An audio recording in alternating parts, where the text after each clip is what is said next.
Hi friends, நாம் இப்போ புதுமையான ஒரு சட்னி ஆட்ட போகிறோம். நம்ம கிட்ட கத்தாழை பூ, தக்காளி, வரமிளகாய், கருவேப்பிலை, வெங்காயம், பூண்டு, தேங்காய் இதை வச்சு நம்ம கத்தாழை பூ சட்னி ஆட்டலாம்.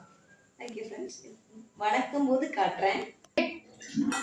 பற்ற வச்சுக்கலாம். சுத்தமான எள்ளு எண்ணெய்ங்க, நாங்களே ஆட்டணும். உங்கள்கிட்ட இருந்தால் நல்லெண்ணெயே நீங்கள் யூஸ் பண்ணிக்கலாம், கடலெண்ணெய் கூட யூஸ் பண்ணிக்கலாம்.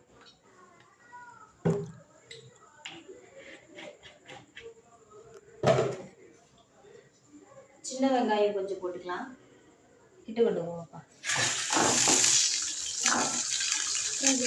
நம்ம கீழே போட்டுக்குவோம். பூண்டு 10 பாஞ்சு பல்லாட்டம் இருக்குங்க. உங்களுக்கு வேணும்னாலும்